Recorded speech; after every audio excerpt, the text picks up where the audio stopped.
नारहत वाङ्मय में कहा गया है, नाणेणम दंशनेणम च चरित्रेण तहे वय खंती ए मुत्ती ए वड्ढमानो भवाहिय। अरिष्ट नेमि के लिए कहा गया वासुदेव के द्वारा। यह श्लोक जो एक वर्धमान की बात बताने वाला है, मानो अरिष्ट नेमि के लिए मंगल कामना की गई है। ज्ञान, दर्शन, चारित्र, शांति और मुक्ति में वर्धमान रहो, वर्धमान बनो। आज त्रिदिवसीय वर्धमान महोत्सव का शुभारंभ हुआ है। ऐसा लगता है यह जो श्लोक है यह वर्धमान महोत्सव का मानो आधारभूत एक श्लोक है। जैसे आधार पत्र होता है, यह एक वर्धमान महोत्सव की आत्मा के रूप में मानो एक श्लोक है। पिछले कई वर्षों में मैं वर्धमान महोत्सवों का साक्षी रहा ही हूँ। आज वर्धमान महोत्सव का प्रारंभ हुआ है। मैं वर्धमान महोत्सव में 4 बातें सन्निहित देख रहा हूँ। वे 4 बातें ये हैं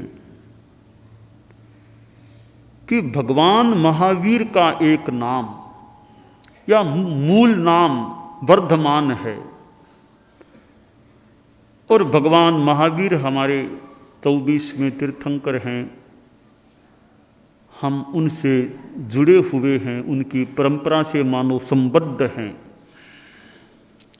तो इस महोत्सव के नाम के साथ मानो वर्धमान विराजमान है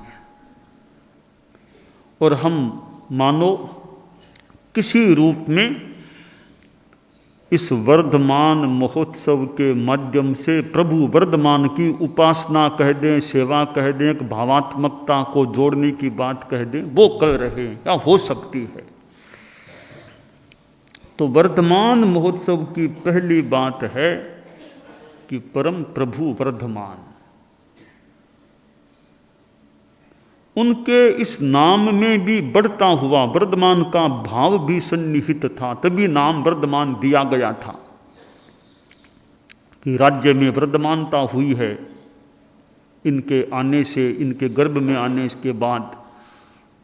तो वह वर्धमानता की बात वर्धमान के नाम के साथ भी जुड़ी हुई है और हमारे तो प्रभु का नाम वर्धमान है, तो बार बार वर्धमान वर्धमान नाम मुंह में आता है, ये भी अच्छा है, प्रभु का नाम मुंह में आ जाता है।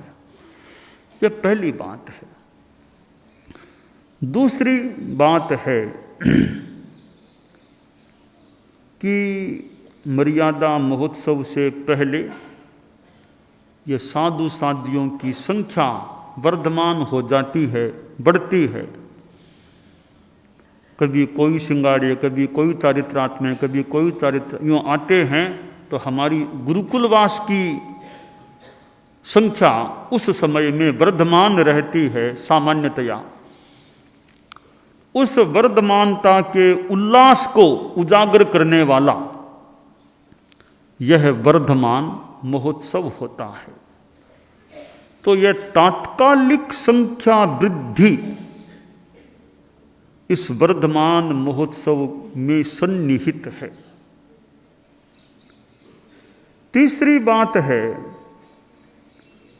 जो मेरे मन में आई है कि तात्कालिक संख्या वृद्धि भी एक उल्लास का कारण बन सकती है,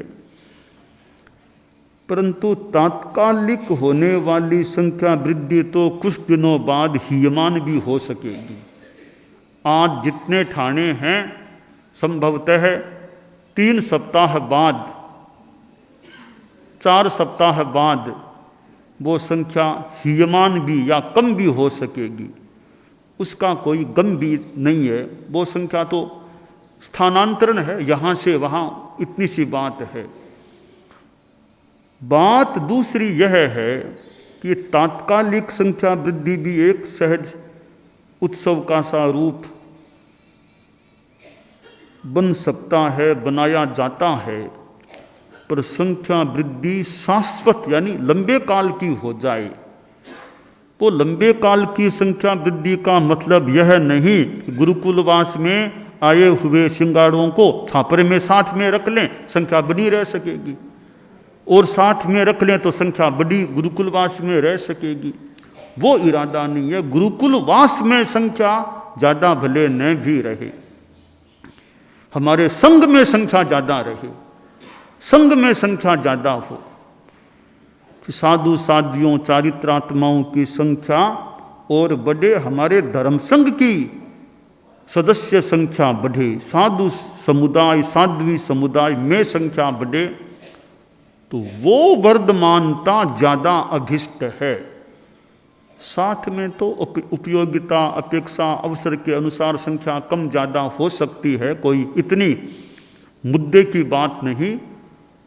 मुद्दे की बात है धर्म संघ में संख्या बढ़े, हैं अच्छी है, और ज़्यादा आगे बढ़े तो यह प्रेरणा वर्धमान महोत्सव से हमें मिल जाए कि संख्या बढ़े।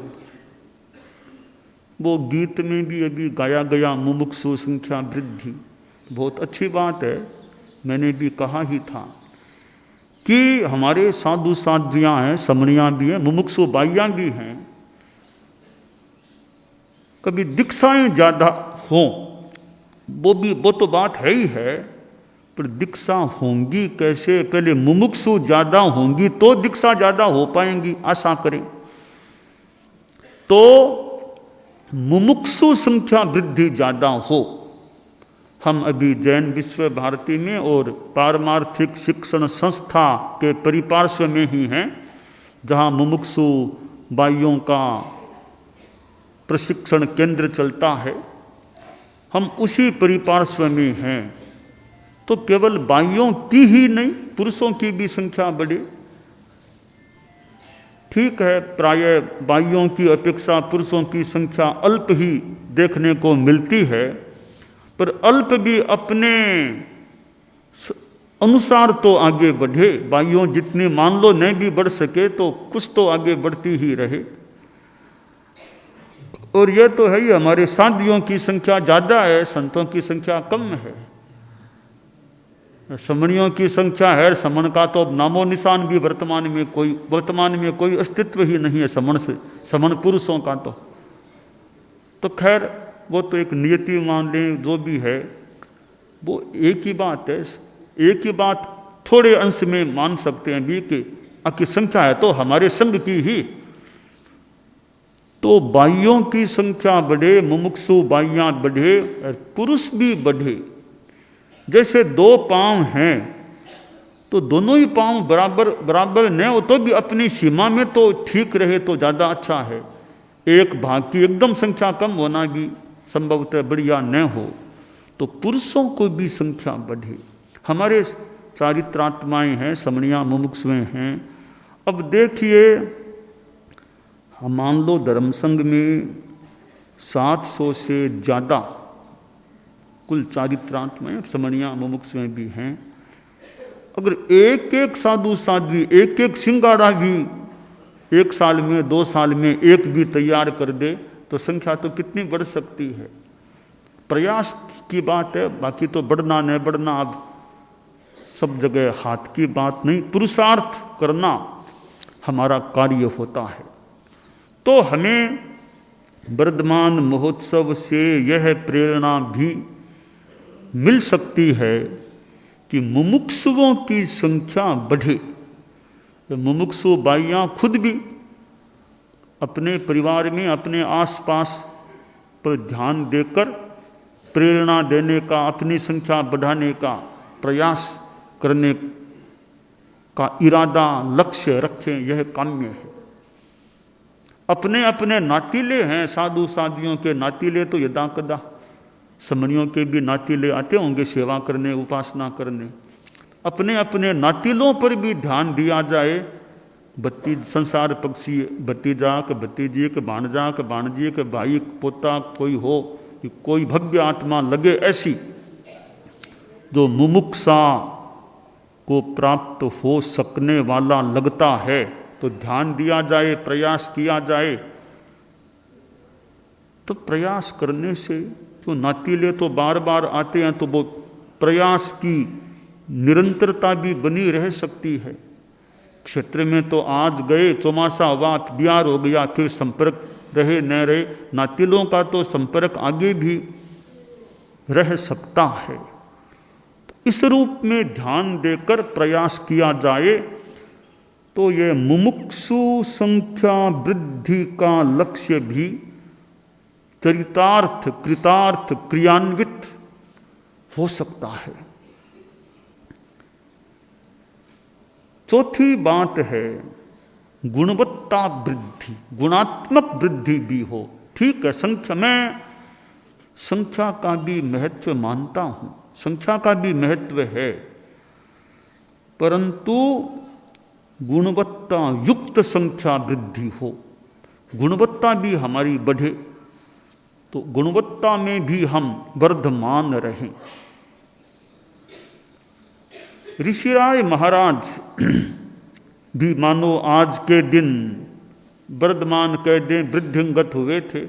आज माघ कृष्णा नवमी परम पूज्य ऋषिराय महाराज को आज 200 वर्ष पूरे हो रहे हैं आचार्य पद प्राप्ति के। 200 वर्ष आज के दिन भारमल जी स्वामी का महाप्रयाण, ऋषिराय महाराज का समागमन, पट्ट पर पद पर समागमन, एक दिन का वो औपचारिक पछेवड़ी धारण, उत्तरीय धारण होना, वो संभवतः आज के दिन हुआ। तो हमारे तृतीय अनुशास्ता परम पूज्य आचार्य श्री ऋषिराय महाराज रायचंद जी स्वामी, आज हम उनकी स्मृति करें कि आज उनका आचार्य पदाभिषेक, आचार्य पदारोहण का मूल दिन है। धर्म संघ को हमें तीसरे अधिशास्ता के रूप में एक युवा व्यक्तित्व, युवा अवस्था का व्यक्तित्व ऋषिराय महाराज प्राप्त हुए थे और लगभग 30 वर्षों तक उन्होंने धर्म संघ को अपना आचार्यत्व प्रदान किया कि प्राप्त हुआ। और एक ऐसे आचार्य थे कि गुरुदेव महाप्रज्ञ जी ने भी मुझे मानो प्रेरणा का आशीर्वचन फरमा दिया कि रूप बरो ऋषिराय का। तो गुरु का एक प्रेरणा पद है, तो मैं गुरु की वाणी को कृतार्थ करता रहूं और ऋषिराय की जो विशेषताएं वो मेरे में भी वर्धमान रहें, बढ़ती रहें, मैं भी वर्धमान रहूं। ऋषिराय की विशेष, मुझे जहाँ भारमल के रूप में गुरुदेव ने देखा, वो ऋषिराय के रूप में भी मुझे आगे बढ़ने की मानो प्रेरणा प्रदान कर दी। तो ये दोनों बातें आचार्य श्री महाप्रज्ञ जी के द्वारा, और मैं भूल न करूं तो एक बार मुझे मगवाग्नि के संदर्भ में भी फरमा दिया था, मेरी भूल न हो। गुरुदेव तुलसी आज महाप्रज्ञ जी यहीं, इससे बात भिक्षु बिहार की यहीं की बात है, प्रज्ञालोक भिक्षु बिहार। तो गुरुदेव विराजे थे, महाप्रज्ञ जी गुरुदेव श्री पास में थे। तो बात बात में मगवाग्नि के बारे में भी मैं पास में, खैर मैं इस बात में नहीं जाना चाहता अभी। तो यानी गुरुओं की जो वाणी है, तो मैं भी गुरुओं की वाणी को, तो मेरे लिए मानो संदेश है, उपदेश है, एक निर्देश है, जो भी है, उसको जीवन में उतारने का मेरे द्वारा प्रयास होता रहे, या वे बातें मेरे जीवन में वर्धमान रहें, यह भी मेरे लिए काम्य है। हमारा धर्म संघ वर्धमान तो ऐसे है भी। हम ज्ञान की बात करें तो आज हम देखें कितने साधु साध्वियां और समणियों में डॉक्टर मिल जाएंगे, यानी वो पीएचडी करके डॉक्टरेट की डिग्री प्राप्त किए हुए आज अनेक संत हैं, साध्वियां हैं और समणियां हैं। कितने डॉक्टर हैं आज हमारे धर्म। तो यह एक हमारी वर्धमानता ही माने, इतने डॉक्टर हमारे पास हैं। कितने एमए किए हुए, जो डॉक्टर तो नहीं बने पर एमए किए हुए मिल सकेंगे। कोई अभी वर्धमान है, बीए आदि जो भी में अभी अध्ययनरत हैं, ऐसे भी मिल सकेंगे। तो ज्ञान के क्षेत्र में वर्धमान है। तो कई बार मैं देखता हूँ साधियाँ आती है कि परीक्षा है मंगल पाठ। कौन सी परीक्षा? तत्वज्ञान की परीक्षा है। वो अखिल भारतीय तेरापंथ महिला मंडल के द्वारा जो संचालित है ये तत्वज्ञान तेरापंथ। तो साधियों में भी कई साध्वियाँ, वो साध्वी वरिया बैठी है। जब वो उधर असम में हम लोग थे तो मुझे जानकारी, साध्वी वरिया तो तत्वज्ञान महिला मंडल वाले पाठ्यक्रम में लगी हुई है। तो फिर मैंने कहा भले छोड़ दो इसको अब। तो अपन वो उस पाठ्य 5 वर्ष की तो दे दी थी परीक्षा है, 5 की दे दी थी। तो मतलब साध्वियों में ऐसी, इनका तो मैंने एक नाम लिया। अनेक कई बार गुरुकुलवास में साध्वियाँ आती है, मंगल पाठ तत्वज्ञान परीक्षा। तो ये एक बहुत वर्धमानता की बात है कि इस माध्यम से तत्वज्ञान के क्षेत्र में मानव विकास किया जा रहा है। अब यह परम पूज्य गुरुदेव के नाम से है महाप्रज्ञ श्रुताराधना पाठ्यक्रम। इसमें भी कितने चारित्रात्माएं और संभवतः समणियाँ भी संभवतः इससे जुड़े हैं। तो एक ज्ञान की वर्धमानता का एक माध्यम है। तो ऐसे अनेक माध्यम भी हैं और वर्धमानता ज्ञान के क्षेत्र में है भी। और मैं ये भी थोड़ा कभी कभी सहज आकलन होता है कि जो डॉक्टर बन गए हैं पीएचडी करके, उनका दिमाग कुछ तेज हो गया, कुछ दिमाग उनका क्यों अच्छा हो गया, तेज बातियाँ समझने में, चिंतन करने में, कहीं तर्क करने में, एक उनकी तेजस्विता आ गई है उनमें। तो मैं सोचा ये डॉक्टर बने हुए संत हैं, ये अध्ययन किया हुआ है इनका, तब इनमें लगता है कुछ बहुत आ गई है क्षमता, ज्ञान की क्षमता आ गई है, चिंतन की प्रबुद्धता वो हो गई है। तो ये जो डॉक्टर बनते हैं, बीए किया, एमए किया, पीएचडी करते करते करते उनका दिमाग थोड़ा मानो विकसित हो जाता है, ज्ञान विकसित हो जाता है, अच्छे मतलब योग्य बन जाते हैं, काम करने के लिए योग्य बन जाते हैं। तो ये हमारे धर्म संघ की वर्धमानता है। और भी ये महिला मंडल द्वारा ये बाइयों में कई जो जैन स्कॉलर वगैरह वगैरह करते हैं, तो एक विकास हो रहा है। तो अनेक क्षेत्रों में हमारा यूं लेखन में भी आगम काम करने, आगम कार्य से कितने जुड़े हुए हैं, आगम कार्य करते हैं। तो विकास है तभी तो काम कर पाते हैं, वरना आगम का काम कर पाए मुश्किल काम है।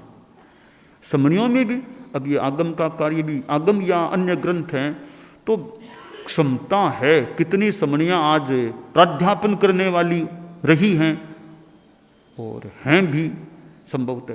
तो ये भी विकास है, तब हो रहा है।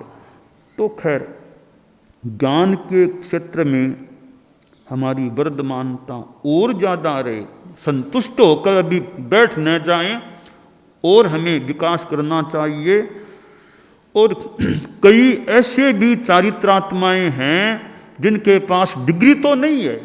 हमारे साध्वी प्रमुखा जी के पास वो पीएचडी की, वो जो विश्वविद्यालय की डिग्री तो नहीं है, पीएचडी वाली, विश्वविद्यालय वाले एमए तो नहीं है, पर संघीय पाठ्यक्रम वो करके अध्ययन करके वो बिना डिग्री के भी इतने बड़े हैं। वो एक साध्वी आई कि पीएचडी करना चाहती हूँ। मैंने किस विषय पर पीएचडी? कि मैं तो महासमणी साध्वी प्रमुखा कनक प्रभा इस पर पीएचडी करूँगी। तो मैं भी साध्वी प्रमुखा जी ने तो पीएचडी नहीं की, इन पर पीएचडी करने वाली तैयार हो रही है।